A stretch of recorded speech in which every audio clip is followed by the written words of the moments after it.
अस्सलाम वालेकुम व्यूअर्स, आज हम करेंगे 9 क्लास के चैप्टर 12 के थ्योरम्स।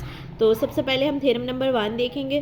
थ्योरम नंबर 1 की स्टेटमेंट में है सबसे पहले राइट बाइसेक्टर का कॉन्सेप्ट। तो सबसे पहले ये पता होना चाहिए कि राइट बाइसेक्टर हमारे पास होता क्या है। तो राइट बाइसेक्टर को हम डिस्कस करते हैं कि अगर right bisector of line segment, तो हमारे पास लाइन सेगमेंट का राइट बाइसेक्टर क्या होता है। एक ऐसा लाइन सेगमेंट जो इस लाइन सेगमेंट के परपेंडिकुलर हो, मींस के इसके साथ 90 डिग्री का एंगल बना रहा हो, और दूसरा इसको दो इक्वल पार्ट्स में डिवाइड कर रहा हो। तो ये हमारे पास क्या होता है, राइट बाइसेक्टर। राइट का मीनिंग जैसे हम मैथ्स में लेते हैं तो नाम से ही पता चल जाना चाहिए राइट बाइसेक्टर क्या होता है।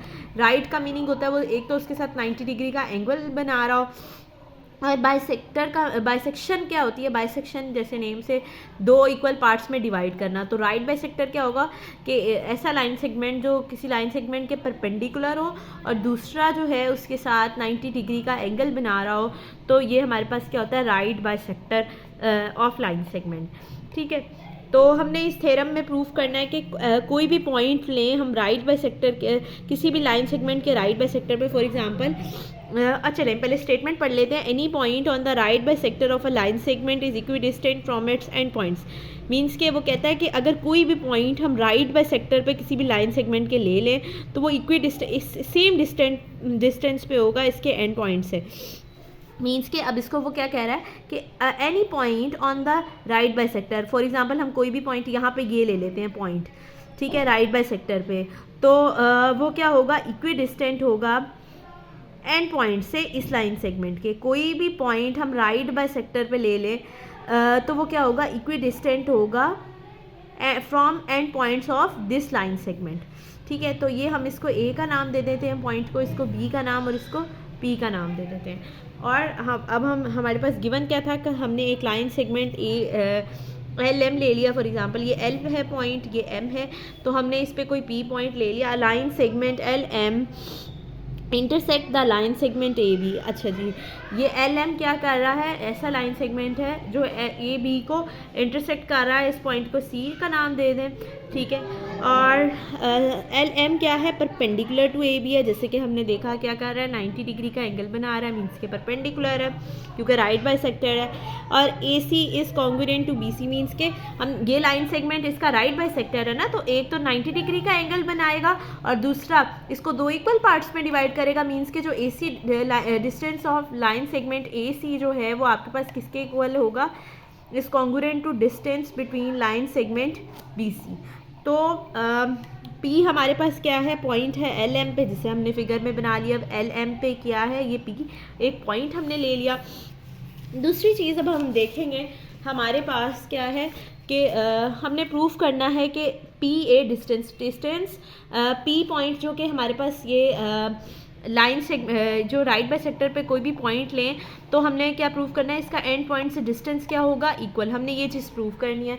तो ये लिखा है P A is congruent to P B, means के पी ए डिस्टेंस और पी बी डिस्टेंस जो लाइन सेगमेंट के हैं वो दोनों क्या होने चाहिए, इक्वल। ये प्रूफ करना है। Join P to the points A and B, हमने पी को इस फिगर के अंदर जो है पी को हमने ए और बी से ज्वाइन कर दिया। अब हम देखते हैं प्रूफ, हमने इसको प्रूफ देखते हैं कि मीन्स कि हमने इसको कैसे प्रूफ करना है। अब दो ट्राइंगल्स बन रही हैं, अगर आप यहाँ पे देखें तो एक ये ट्राइंगल बन रही है और दूसरी ये ट्राइंगल बन रही है, और ये राइट एंगल ट्राइंगल्स हैं। इसमें क्या है हमारे पास A C is congruent to B C. आप देखें ये तो हमने पहले ही हमें पता था ना, क्योंकि ये राइट बाइसेक्टर था ना इसका, तो इसको दो इक्वल पार्ट्स में डिवाइड करा था। अब ये डिस्टेंस किसके इक्वल है, बी सी डिस्टेंस के, जैसे कि मैंने यहाँ लिखा था A C is congruent to B C. और दूसरी चीज़ ए सी पी और बी सी पी एंगल। अच्छा जी, एंगल इसमें एंगल ए सी पी, ये वाला एंगल सी पे जो एंगल है, और बी सी पी ये दोनों 90 डिग्रीज है ना, तो ये दोनों क्या होंगे, equal. Angle A C P is congruent to angle B C P. C वाला एंगल कौन सा है, 90 डिग्री का, सेंटर वाला एंगल कंसीडर होता है। तो सी पे दोनों का हमारे पास 90 डिग्री के एंगल्स हैं, इसलिए दोनों जो एंगल्स होंगे वो इक्वल होंगे। तो एक साइड एक एंगल इक्वल आ गया। थर्डली पी सी इनकी कॉमन साइड है, तो P C is congruent to P C आ जाएगा, इनकी कॉमन साइड है इसलिए ये भी इक्वल होगी। तो अगर हमारे पास दो साइड्स और एक एंगल इक्वल आ जाएं तो दोनों ट्राइंगल्स क्या होती हैं, कॉन्ग्रुएंट। अगर एक ट्राइंगल की दो साइड्स किसी दूसरे ट्राइंगल की दो साइड्स और एक एंगल के इक्वल आ जाए तो वो दोनों ट्राइंगल्स कॉन्ग्रुएंट हो जाती हैं by side angle side postulate. So दोनों ट्राइंगल्स कॉन्ग्रुएंट होंगी तो उनकी कॉरेस्पॉन्डिंग साइड्स भी इक्वल होंगी। तो पी ए किसके इक्वल होगी, पी बी के। तो जैसे कि यहाँ पे लिखा हुआ P A is congruent to P B, corresponding sides of congruent triangles. यही हमने प्रूव करना था कि पी ए डिस्टेंस जो है वो किसके इक्वल है, पी बी के। तो ये यहाँ से हमने अपने प्रूफ से इस चीज़ को प्रूव कर दिया। So thank you so much for watching my video. अगर आपको पसंद आए तो लाइक, सब्सक्राइब और शेयर ज़रूर करें। Thank you so much.